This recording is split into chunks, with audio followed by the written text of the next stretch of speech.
My name is Xingyu Huang, and in this video, I will present my midterm report. My topic is subway communication system, and in this PPT, I will divide my presentation into four parts. They are background, need analyze, concept exploration, and the concept definition, just like my midterm paper. The first part is background. I will tell you why I choose this topic. And I remember in the first course of the PPT, the professor showed us some pictures about the examples of the complex systems. And one of them are transportation systems. Through the picture, you can see airplane, ship, train, and subway. And so I choose the subway as my topic because the most common means of transportation in my daily life is the subway. And I want to know the communication in subway. For example, the staff should communicate with each other in the daily work. And what's more, the passengers need to know some information from the subway stations, just like timetable, the route of the train, and some notifications. So, what's more, we will probably meet some emergency in the subway station, such as fire or some terrorism, and in this time, we need the guide from the station to take emergency evacuation. So the guide may be through the broadcast or the LED board and other media, multiple time media, or the telephone. So in the part of the need analyze, I divide them into three categories. The first category is operation of the subway. That's really important for the subway station.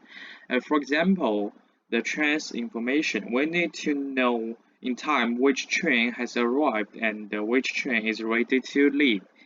And if a train breaks down and needs to be required, it also need to contact the maintenance crew.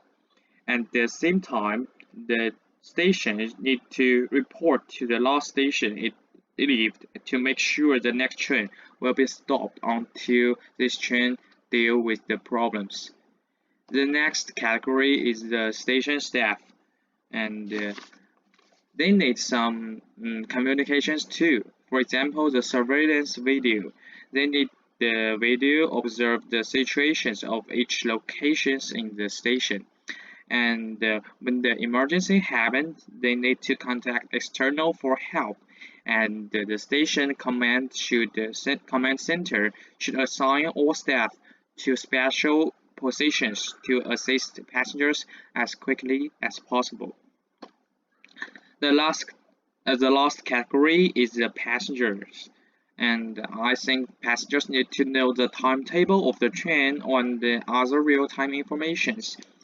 And take me as an example. When I was in the New York subway station, I always need to check the Google Map to ensure the time the train I want to take to arrive, and it's very inconvenient.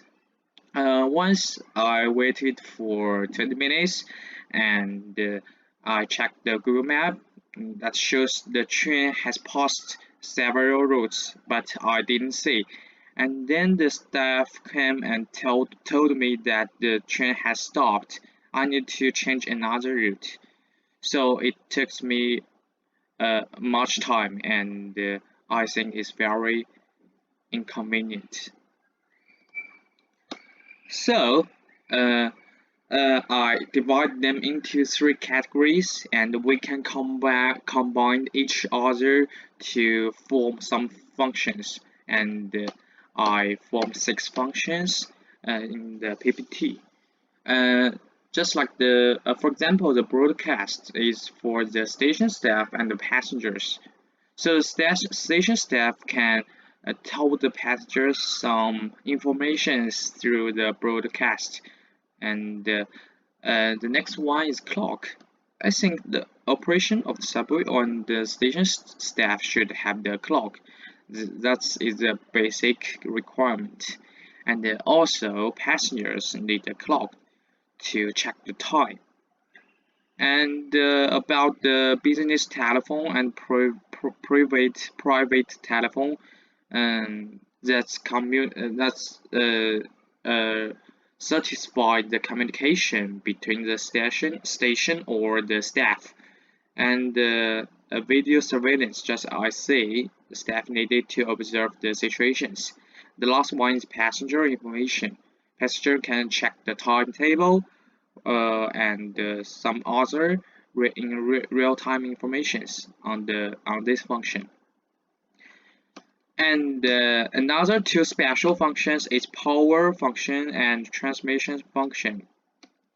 Because all other six functions, as I said previously, need them.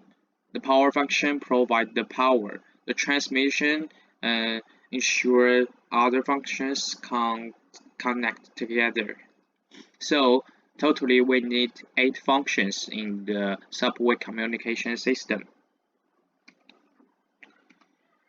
And in the feasibility analysis, I describe the requirements this function need, just like the picture.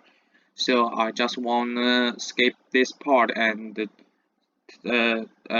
discuss about the needs validation. So we need to arrange and connect a large number of network interfaces in an orderly way, standardize the interfaces, and make clear the division of interface and magnet responsibilities. So I think the network interface management is the important way that we need validation. And another thing is cable. So there are a lot of different cable in our life, such as interval cables, regional optical cables, and local telephone cables. So we should choose the best one that suits our system. And the next one is the cost. I also discussed in my paper. And when it comes to concept exploration, I will illustrate the importance of each function subway communication subsystem should have, why we need them to build a complete system.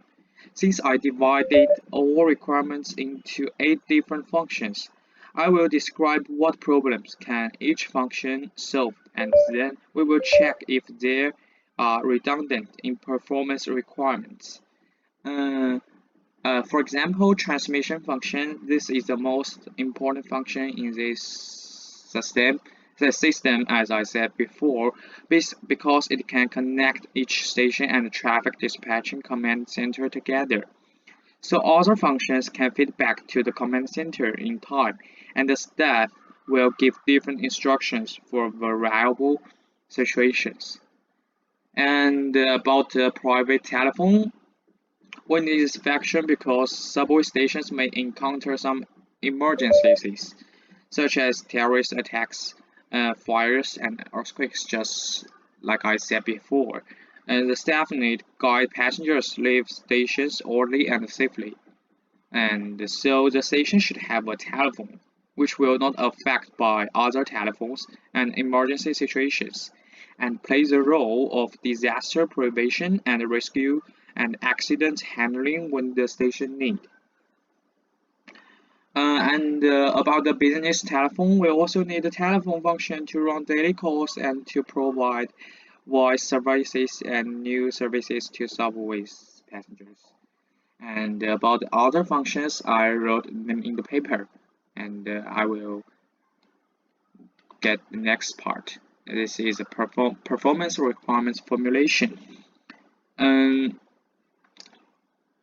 In this part, I transfer all the functions, 8 functions, into a subsystem, and which satisfy all the functions I said before.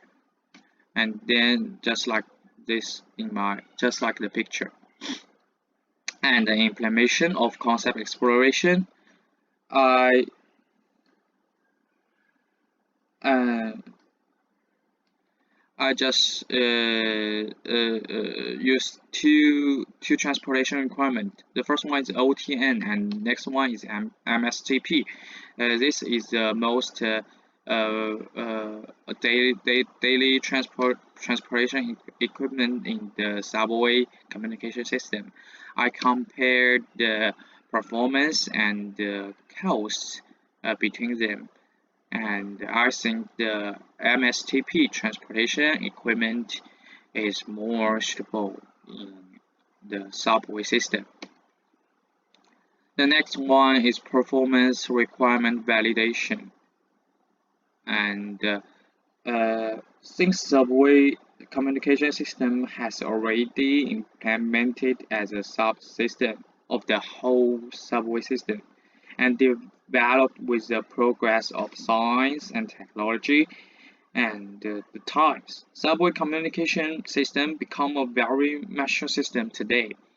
So in this part, I will illustrate how to validate each subsystem we have just defined, but I'm not going to describe the irrationality in the system, which has been in operation for many years and will be updated with technology. So the first one is private telephone subsystem. The test of the operation of the telephone system is whether it can communicate normally, whether the signal will be affected, and whether it can communicate normally in an emergency. The next one is broadcast subsystem. This subsystem should be able to make a normal broadcast and be heard from anywhere in the station. So in the event of an emergency, announcements can also be made and passengers can instructed to evacuate the station. Just the emergency evacuation I said previously. And the next part is concept definition. So since all subsystems use Ethernet things and there is no problem with incompatible subsystem. So what I want to discuss in this part is performance of each subsystem. For example, the clock, the power subsystem, the clock subsystems, the only performance indicators are the same as the local standard time and the time for each station and train. And for the power subsystem, the only criterion is the ability to continuously power all the other subsystems of subway communication system of the circumstance. It is relatively easy to judge the performance of these two subsystems compared with others. And for the telephone subsystems, both private and business, what we need to consider first is quality of connection. No matter what happens, it is necessary to ensure that the telephone subsystems can communicate effectively, whether the station staff communicate with each other or need to contact external personnel. Moreover, if the train itself fails to run properly, the staff on the train also needs to contact the staff in both stations in time to ensure that the next train will delay its departure so as to have enough time to deal with current problem. And for the passenger information subsystem, so what we need is the staff can contact each other with telephone subsystem. What we need is the timely and effective information, because although the staff can contact each other with the telephone subsystem, passengers need broadcast or multi-time media because the number of passengers is too great to transmit information by telephone. And for the video surveillance subsystem, we need to be located in all key locations throughout the subway station so that it can be observed at any time, and it also needs to have a reserve function and preferably more than 24 hours to play back previous videos. And this is a concept definition. And the next part is program cost. I just discussed the probability that we use the OTN as a transportation equipment, because with the development of science and technology, we need more and more information, which requires the transmission equipment to have the functions of high bandwidth and low delay, and also needs additionally functions such as intelligent channel protection. So the transmission equipment should be overdone like OTN. But after discussion, I think we now can't change all the transportation equipment into OTN. And the reason is about the price and the other things that I wrote in the paper. And the last part of this PPT is a challenge. I know I skipped the program schedule and the risk in achieving each of the above, and it's some reasons since the subway communication system has existed since many years, and it has been quite perfect after updation and iteration. So when I was writing this paper, many parts were particularly difficult to describe or find information, such as a possible danger, the risk in achieving each of the above. And the function of the system can be verified and implementation and meet the demand of system. What is the price of our current metro communication system has been quite safe. In case of an emergency, also able to exert evacuation of visitors, the role of the emergency, so I can't seem to find the dangerous examples, including and the price is also the same. So I can only say that before using new materials and comparing the existing equipment, and there is a rare risk for the communication system. And also the program schedule. I just described the schedule that I think the subway communication system should do, because I can't find other informations online. So that's all my PPT, and thank you so much.